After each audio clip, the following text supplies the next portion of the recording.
The Chiefs have to get done their top priorities, but there are others that could sneak in. What are the under-the-radar needs today on Locked On Chiefs?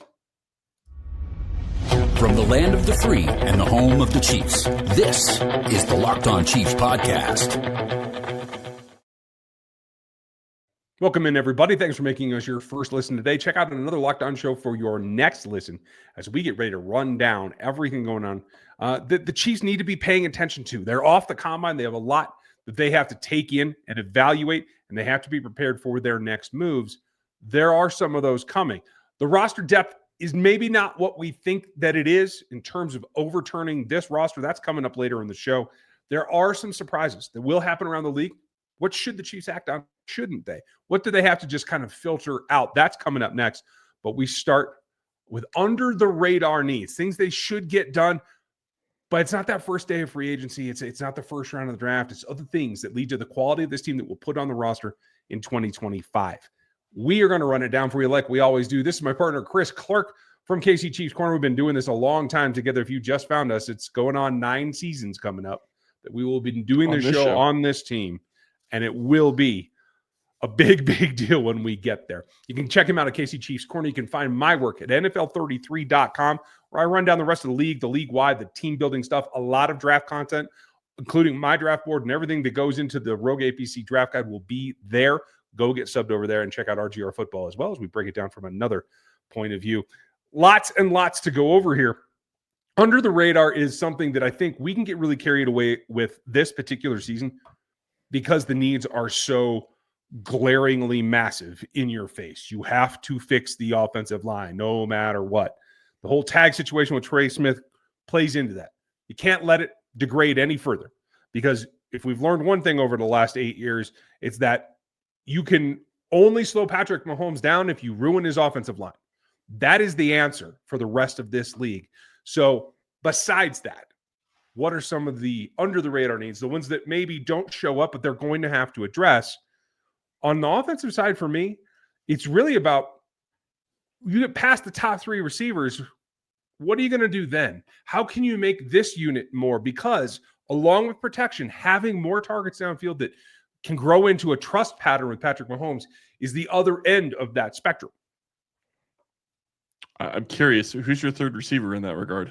Because you say that's top the 3. question. Yeah, that's part of the math there. They have 2. I'm assuming one of the veterans comes back. I'm thinking Hollywood. I'm not certain of that. So then, I think Remigio can play a role on special teams. But beyond that, it's wide open. And so there's an opportunity here to shift yet again and retool yet again for the wide receiver group. No, and I think that's absolutely correct. And I do think that they want to get Hollywood Brown back, and I'm going to be curious to see what they're able to get done there. If they give him a highly incentivized deal, and he's willing to play for it, and he's willing to try to risk it. His problem this year is he's another year older. He's dealt with injuries his entire career, and he's going to want to get paid. And if he gets a chance to get paid, I think that's probably what he's going to do. So it may not end up being Brown. I'll be curious to see what they do there. But I agree with you. They need to figure out the wide receiver position. But I also think that that's a position it is not going to shock me. I think I've said this for a couple of years now. If they take somebody in the first or second round every single year for the next couple of seasons, because it's now a premium position and you can never have enough good wide receivers, and they need to find weapons for Patrick Mahomes. Obviously, they do need to find some offensive linemen, and that's something that they're going to have to address. And we talked about that in depth. But the other reality, and we've talked about them finding a left tackle. We talked about them maybe potentially having to find a left guard and maybe even a right guard. The other reality is they probably need depth at those positions as well. They don't have somebody that can really step in and be that backup in the interior right now, because I'm sorry, I don't think Caliendo is that guy. They may feel like he's okay, but I don't think that's what you want to go into the season with, is him being a guy that has to be your sixth offensive lineman on the inside. I would argue that I think they found that in Hunter Norzan. Obviously, we haven't seen him do much snapping at this point, but I do think that's the thought going forward. If he doesn't ascend to a starter position, I think he might be the next Nick Allegretti. But you also have Kingsley Suamataia that if they don't feel can be left tackle, can come into guard. Wanya Morris, if they don't feel he can be the right tackle, can come into guard. So honestly, I feel a little bit more safe about the interior three, even if they return all three of their starters right now in terms of depth. Well, you feel safe about it. I don't, just because we saw how bad the offensive line got in the end of the season. So, to me, I think that it's still a needed position that they have to address at some point, whether or not they return all three of the guys that they had or not. So we'll see if that ends up happening. But offensively, the other position that I think that you have to look at that we haven't discussed, it just came out today that it's expected that maybe Carson Wentz is going to be somebody that could, be a potential starter for a team this season. That's something that they're going to have to look at and address. Backup quarterback, is Andy Reid going to go away from having a veteran? That's a big question. But the other one, obviously, to me, is the running back position. Behind Isaiah Pacheco, yeah, you have Carson Steele, but you need somebody else back there. You absolutely do. And that guy in particular this year has to be a guy with a fifth gear, someone who can hit that home run and run away from defenses when he's given the opportunity. There's a couple of guys in this draft that I really do like in that particular role. One is going to be a day 2 prospect, and one is going to be a late day 3 prospect. We'll talk about them. We'll run down the fits here coming up later in the week and next week and next week and next week as we go forward. On the defensive side, under the radar, I think, is probably more now than it was during the season. But the depth at cornerback is something you do have to backfill. Yes, you have Joshua, and you have Jalen, and you have Nazi. I don't know that anybody's comfortable going back into the season with Trent and those guys as your depth. I like CRW, and I think that he can put in some good snaps. And I think he will take a step forward. But I could see either getting a nickel-specific guy or trying to go back to the well and just grab those maybe outside the top 100 prospects that fit what you like to do and train them up. They've had a ton of success, but we can't forget that they are going to need to do that again. So I think it's also interesting because before the show, we kind of talked about a guy that just got cut in Darius Slay. And the conversation was maybe they don't go that direction. But the thing that is something to watch is over the next couple of weeks before free agency starts, if they were to sign a guy like Darius Slay who was cut, he doesn't count against the compensatory formula. That is something the Chiefs have done in the past, is try to get guys in early so it doesn't affect the compensatory pick formula. And so that's something to watch as well. I'm not going to say that it's going to be Darius Slay, but maybe there's going to be somebody else that gets cut. Well, and surprises are always around the corner. So let's talk about that one in particular and others that could look like it coming up next. When the game tips off, the NBA action is just getting started. There's no better place to get into it than FanDuel, America's #1 sportsbook.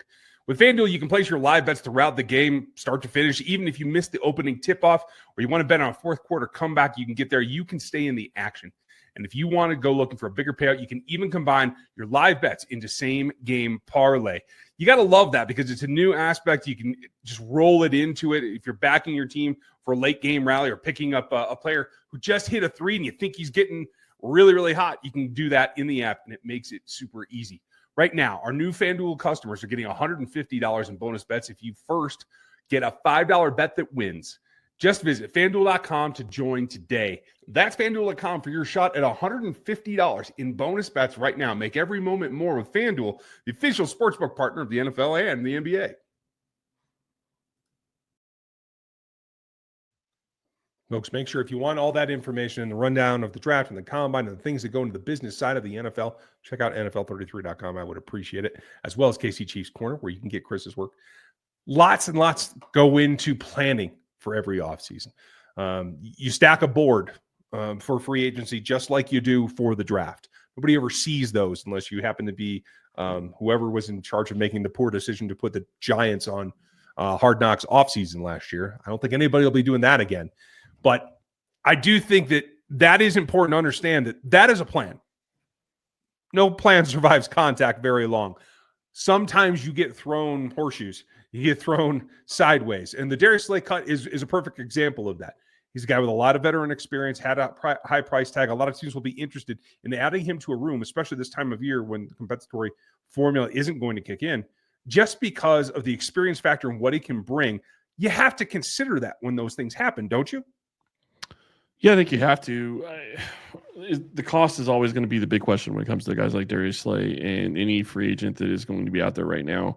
I'm going to be curious to see whether or not Kansas City even makes a phone call to Darius Slay. If we get information that there's interest there, it wouldn't shock me for there to be interest. But again, it's going to come down to what's his cost. What's he going to want to spend, or what does he want to get from the team to go in and play in Kansas City?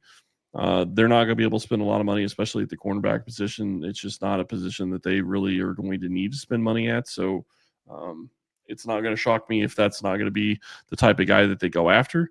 But, we look at some of the guys that we talked about a couple weeks ago, or maybe even just a week ago. Alaric from the Rams just got signed to a 3-year, $75 million deal for a guy that most people wouldn't even know his name. It happens. He's not a franchise tackle. No, he's not. But he is right now. Right. Yeah. And I wouldn't give him that. But that's kind of my point, is like, those are the types of guys. And this goes back to what we said. I don't remember if this was last week or last night on last night's show, but this goes back to exactly what we said. The NFL has an offensive line problem. You are going to get guys that are going to be well overpaid because there's an offensive line problem. And that is one thing that the teams can control, is throwing money at it. Yep. And in getting to that point, there could be other surprises that throw the Chiefs' plan for this offseason, for this free agency period, off kilter. Number one for beat would be some kind of older, probably 28-ish defensive tackle that just either they're going through a scheme change to a different front, or they don't want to pay him and he's overpriced at this point. They could be magically cut here during this pre-draft process, especially given the depth of this defensive tackle, interior player, defensive draft class. There's so many options. I think there is maybe a little bit more of a possibility of one of those defensive tackles with some experience getting let go due to the salary constraints because of that. That is one position in particular that I think the Chiefs will have to stomp on with both feet if that does happen, to shake the grass, do the research, find out if they feel that they can spend some money to do that, because that is a sure thing. The thing this time of year is spending money on a known product rather than what you project as a product. And that's going to be hard. Until Brett Veach comes down to what is he going to do with Patrick Mahomes' contract? What's he going to do with Travis Kelce's contract? It's going to be a question of what can Kansas City afford. And when you start talking about surprise moves, it comes down to, okay, we're interested in this player. Like, maybe you talk about a Darius Slay. What are you interested in paying him? Like, can you make it work? You can make anything work if you really want to make it work. And how far do they want to go? Because one of the things that was brought up that hasn't been talked about a ton is Kansas City has generally been close to 20th in the league when it comes to cash spending on a yearly basis. Last year, they were closer to 10th. Good for them. That's something that right. But that's something that they haven't done. And I do think that shows that they were pushing with the three-peat chance. Are they going to push again this year? Could be a big story of this offseason. Yeah, I think they should.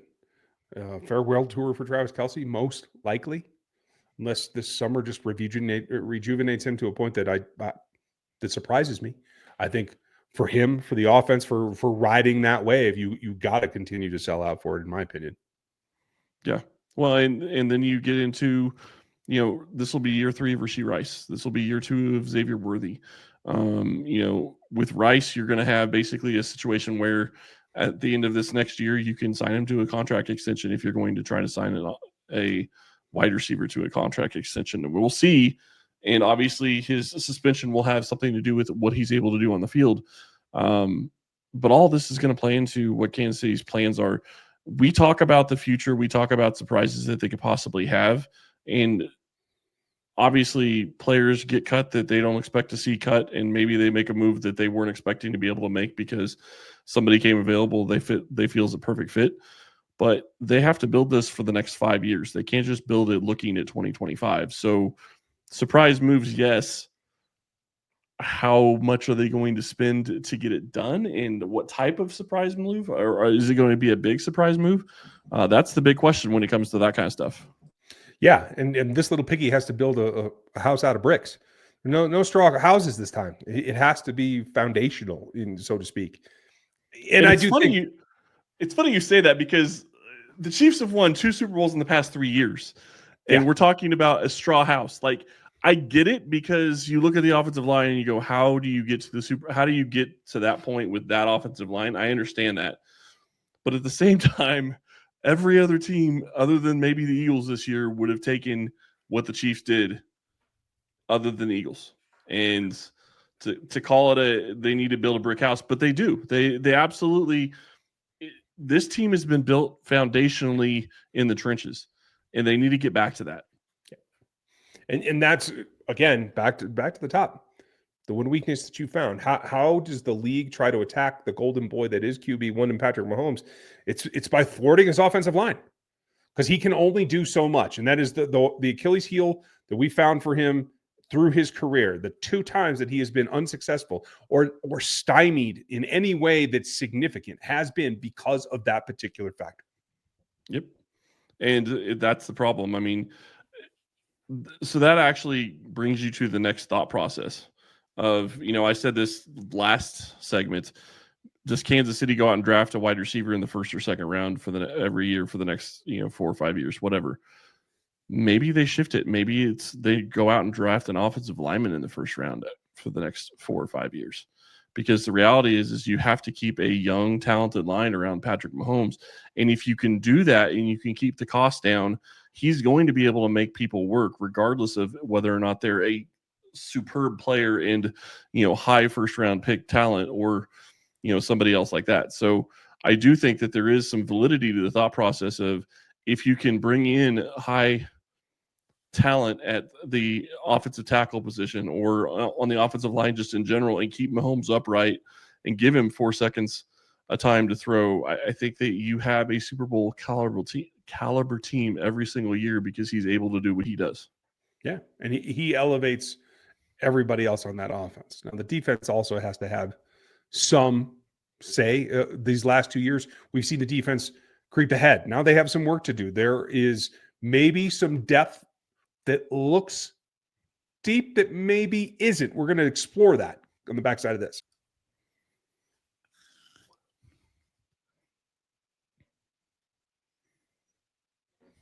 Depth is something we always have to talk about, and we usually hit that in July as we're breaking down our 53-man roster. If you haven't watched that yet, or in recent years, if you just found us, it's like clockwork every year. We are 365 all year long on this team, and we get away from that because of the star potential. But on the defense in particular, that has had to hold up maybe more than we bargained for the last 2 years, it does have some depth issues. And I will start at the very top, because I do think the cornerback situation is something that they can add to, absolutely. But this draft class in particular has strength not just in the offensive line, but the defensive line. Chris Jones is a man on an island right now without Charles Omenihu. It's basically him, Mike Dan, and George Karlaftis sitting in a room staring at each other, because they don't know who their fourth is. Nothing against FAU. I hope that he can continue to progress. But particularly pass rush at the interior spot with no Turk Wharton around, Derek Nottie not on a contract right now. They have to solidify that interior defensive line right now. And that's maybe the depth that we don't talk about enough. They have to have 5 quality defensive tackles. 5, huh? Okay. Yep. I don't necessarily disagree with that. I think, and to be clear, you're talking straight defensive tackles, or are you talking about guys that can rotate in and play defensive tackle? I want to get back to straight defensive tackles. It's good to have hybridization, guys that can do a little bit of both, but you got to have guys that can line up in the 3 technique and crush a quarterback over and over and over and over. And that's what they don't have right now. And I don't have a problem with that. The problem is this is a great draft class for it, and they should be able to get somebody. But I don't know. That seems to have been the problem for the past couple of years. Is you would think that they would fill that position, and they haven't. They've brought back retreads that they have had on the roster, and they've got them back for cheap, and it's worked for the most part. And I'm not going to be shocked if they do that again this year. I'm not saying that I want them to do that this year. But the bigger problem is that you have a big hole Everybody knows what their big hole is at left tackle, and you are going to have to put multiple resources into fixing that hole more than likely. And that could include a potential free agent, or it could include multiple draft picks, which the whole reason I bring it up is because if it's multiple draft picks, it makes it even harder to be able to fill that defensive tackle position that you're talking about. Yeah, that is the exact issue. There's more right now, maybe for the first time in a couple of years. There's more roster spots that need to be filled than there are draft picks to do it. Well, and I would argue that they kind of had that problem last year, and that's kind of why they did what they did with the defensive tackle position then too, because you brought back Mike Pennell, you brought back Tershawn Wharton, you brought back Derek Nottie. I mean, you brought all those guys back. You brought back Mike Dana, who I didn't think had a chance of coming back. Now his contract was different than I expected it to be as well, but it's not going to shock me if they don't bring back, maybe two of those guys. It's not going to shock me if Derek Nottie's back. It's not going to shock me if it'll shock me a little bit if Tershawn Wharton's back. That's probably the only one that from that list that would surprise me, because Tershawn Wharton had a good year.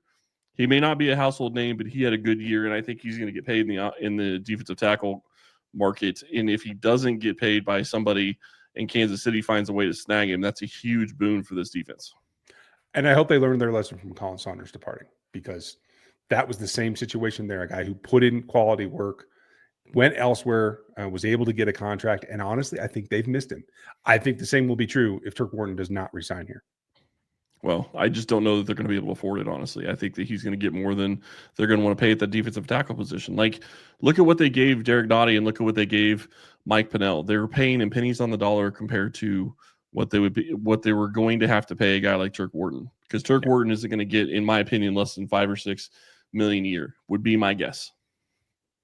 That's probably a pretty sound estimation. I'm really interested to see how it comes back together, because it has to be, like I said, 5 deep. You have to be able to rotate. It isn't enough just to have 3 defensive tackles that can rush the passer.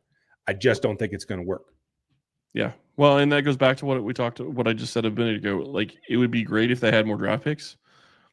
So anything you can do in free agency to fill up some of those holes to where you don't have to use draft picks is going to be a huge boon for this team, because if you can get young defensive talent to put around what they already have, their defense can play well enough. Spagnuolo can get them playing well enough, and they will be good to go. But that's going to be the big question. We haven't even talked about the other positions. When you start talking about roster depth, safety is one of those positions where we looked at it last year. They had a ton of depth. Now you're going into the offseason without Justin Reed, and more than likely, there's no way he's back, I can't imagine. Yeah. So now you're sitting here and you probably have to do something at that position as well, even though you feel like you have 3 safeties that you like. And that's the big question, is what's on the roster that you also like? They could push Najee Johnson or CRW into a safety role, especially if it's like the Robber nickel hybrid, right? If they go back to the Tyron kind of deployment, those guys could probably pull that off. Both of them play nickel in college. We've seen that. But if you want true, what I think is lacking on this roster is a true center field high safety that can roam the entire field. They haven't had that since the rookie year for Juan Thornhill, because Juan wasn't capable after that, after the knee injury. Who's a free agent, I believe. He is. And for $5 in a hamburger, I'm happy to welcome back. But just they need somebody it's out there. The field. They do need somebody that can cover the field, though. And I do think that in this safety class, it's a little bit difficult to find. Yeah, and that goes back to what I just said a second ago. You only have 5 or 6 picks this year, and you're likely going to have to give up one of those picks to go up and get a tackle if that's what you're going to do. So, generally speaking, that's the other side of this that always plays into it. Is generally speaking, what you've seen from Kansas City is they never pick at 30 in the 30s. Have they? Yes. Will they? I would almost bet my check from Locked On last month that they are not picking in the 30s this year. Well, don't do that. That's a little bit out in left field. But those scenarios are going to. I don't think I have to worry. Well, okay. Let me be clear. I would say I would do it in the 30s that they're in. I'm talking first round. I'm not talking like if they trade back into the early second. I'm saying, okay, I don't think they're picking in the first round at the 30 position. If they're going to be picking in the first round, and they're going to be trading up to go get somebody, or they're going to be trading back. It's one of those two things. Yeah, I tend to agree with you because there's too much depth to ignore what you can do if you can't go get what you have to go get. I think those are the two scenarios. And we will start talking about trade scenarios, particularly as we get closer to the end of the weekend and the next week, because free agency is coming down the pike here. Tomorrow, Matt Derrick will join us, give his take, see what he thought of the combine and the things that have happened since then, as well as what might be coming. So don't miss that. Be back with us 5 days a week, all season long, straight up until the next time we take a holiday, which I think is Christmas. So we welcome you back. I hope that you guys will like and sub and do all the things. We appreciate you being with us on this journey because now we are on to building the next possible Super Bowl champion. Let's get after it. Thanks for being with us today. And we'll talk to you tomorrow.